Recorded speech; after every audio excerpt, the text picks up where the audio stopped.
අයිබෝන් ජූලි මස 19 වන දින කෙතරාම ක්‍රිකට් ක්‍රීඩාංගණයේ පැවති පාකිස්තානය සහ ශ්‍රී ලංකාව අතර පැවති ක්‍රිකට් තරඟය පැයක් පමණ කාලයක් නතර කිරීමට සිදු වී තිබෙනවා ප්‍රේක්ෂකාගාරයේ සිදු වූ යම් කිසි ගැටුමක් නිසා ප්‍රේක්ෂකයන් අතර සිදු වූ ගැටුමක් නිසා ඒට හේතු වී තිබෙන්නේ කිසියම් ප්‍රේක්ෂකයන් පිරිසක් පාකිස්තාන කණ්ඩායමට සහාය දැක්වීම.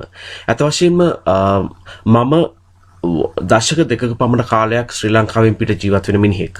එංගලන්තයේ නවසීලන්තයේ සහ ඕස්ට්‍රේලියාවේ යන රටවල් වල ශ්‍රී ලංකා ක්‍රිකට් කණ්ඩායම තරඟ වදින විට ශ්‍රී ලංකා ක්‍රිකට් කණ්ඩායමට සහාය දක්වනවා ශ්‍රී ලාංකිකයින්. ඇත්තටම මේ ශ්‍රී ලාංකිකයින් බොහොමයක් දෙනා ඒ රටවල් වල පුරවැසිභාවයේ හිමි ඒ රටවල් වල සියලු අයිතිවාසිකම් භුක්ති විඳින බෙනිෆිට්ස් නොමිලේ ගෙවල් දොරවල් නොමිලේ වෛද්‍ය පහසුකම් සහ නොමිලේ අධ්‍යාපනය එමෙන්ම දරුවන්ට මුදල් ඒ රටවල් වලින් ලබාගෙන ශ්‍රී ලංකා ක්‍රිකට් කණ්ඩායම තරඟ වදින විට ඔවුන් සහාය දක්වන්නේ ශ්‍රී ලංකා ක්‍රිකට් කණ්ඩායමට. නමුත් ඔවුන් සියලු වරප්‍රසාද ලබන්නේ ඒ රට ඒ තමන් ජීවත් වෙන රටේ ඕස්ට්‍රේලියාවේ එංගලන්තේ සහ නවසීලන්තේ. ඉතින් ඇත්තටම ඒ රටවල් වල සුද්දෝ ඒ කියන්නේ ඕස්ට්‍රේලියානුවන් ඉංග්‍රීසීන් සහ නවසීලන්ත ජාතිකින් දන්නවනම් මේ මොවුන් සියලු වරප්‍රසාද ලබාගෙන ශ්‍රී ලංකා කණ්ඩායමට සහාය දක්වනවා කියලා ඒ රටවල් වල කිසිදු ක්‍රිකට් තරඟයක් පවත්වන්න පුළුවන් කමක් නැහැ. නමුත් ඒ මිනිස්සු ඒ මානසිකත්වයෙන් නෙමෙයි බලන්නේ.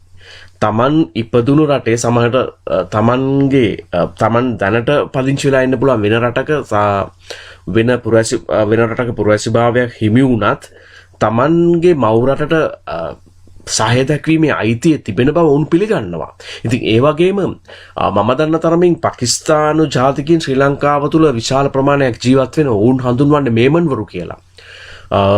විශේෂයෙන්ම ඔවුන්ගේ රැකියාව රෙදිපිලි කර්මාන්ත ආශ්‍රිත ඇඟලුම් සහ රෙදිපිලි නිෂ්පාදනය ආශ්‍රිත කර්මාන්ත ශාලාවල් හිමිකරුවන් තමයි ඔවුන්. පිටකොටුවේ වැඩිම වෙළඳ ආධිපත්‍ය හිමි කරගෙන ඉන්නේ ඔවුන් තමයි. ඉන්දියාව සහ පාකිස්තානය වෙන්වීමට ප්‍රථම ශ්‍රී ලංකාවට පැමිණි උතුරු ඉන්දියන් ලෙස තමයි හඳුන්වන්නේ. උතුරු ඉන්දියන් උනාට දැනට ඔවුන් පාකිස්තානයට අයිති පුද්ගලයින්. ලාහෝරයේ ඉස්ලාමාබාද් සහ කරච්චි වැනි ප්‍රදේශවලින් සම්ප්‍රාප්ත වූ මේමන්වරු ශ්‍රී ලංකාව තුළ විශාල ප්‍රමාණයක් ජීවත් වෙනවා. ඉතින් ඇත්තටම පිටරටවල ඕස්ට්‍රේලියාවේ නවසීලන්තයේ එංගලන්තයේ ජීවත් වෙන ශ්‍රී ලාංකිකයින්ට ඒ රටවල් වල වරප්‍රසාද භුක්ති විඳමින් ශ්‍රී ලංකා ක්‍රිකට් කණ්ඩායමට සහාය දැක්වීමේ අයිතිය තිබෙනවා සේම මේ පාකිස්තානු සම්භවයක් ඇති මේ මේමන්වරුන්ටත් තමන්ගේ මව් රටට සහාය දැක්වීමේ අයිතිය තියෙනවා. ඒක කාටවත් නැහැ කියලා කියන්න පුළුවන් කමක් නැහැ. අනිත් එක සහාය දැක්වීම ඕනම කෙනෙකුට කරන්න පුළුවන්. දැන් ලංකාවේ කෙල්ල කොල්ලෝ නැද්ද බොලිවුඩ් නළුවන්ට සහාය දක්වන බොලිවුඩ් නළුවන්ට කැමති? අයියෝ ලංකාවේ රංජන් රාමනායක ඉන්නේ, කමල් අද්දරආරච්චි ඉන්නේ. මුන් තියාගෙන මොකටද මේ උඹලා ශාරුක් ખાන්ට, සල්මාන් ખાන්ට, අමීර් ખાන්ට සහාය දක්වන්නේ? අමීර් ખાන්ට කැමති වෙන්නේ. අයියෝ රංජන් රාමනායකට කැමති වයන්කෝ. සිංහලෙක්නේ, ශ්‍රී ලාංකිකයෙක්නේ. එහෙම තර්ක කරන්න බැරිද? ඒ නිසා ඇත්තටම මේවා මේ බොළඳ තර්ක.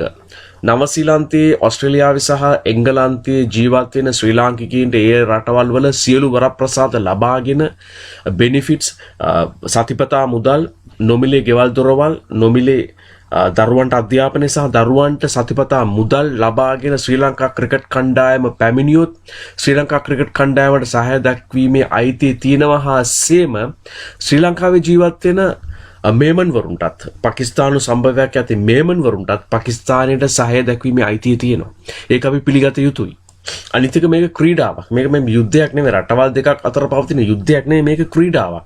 ක්‍රීඩාවක් තුල Taman කැමති ඕනෑම ක්‍රීඩකයෙකුට හෝ කණ්ඩායමකට සහාය දැක්වීමේ අයිතිය ඕනම මිනිහෙකුට තියෙනවා. ඒක නැති කරන්න කාටවත් පුළුවන් කමක් නැහැ. බොහොම ස්තුතියි.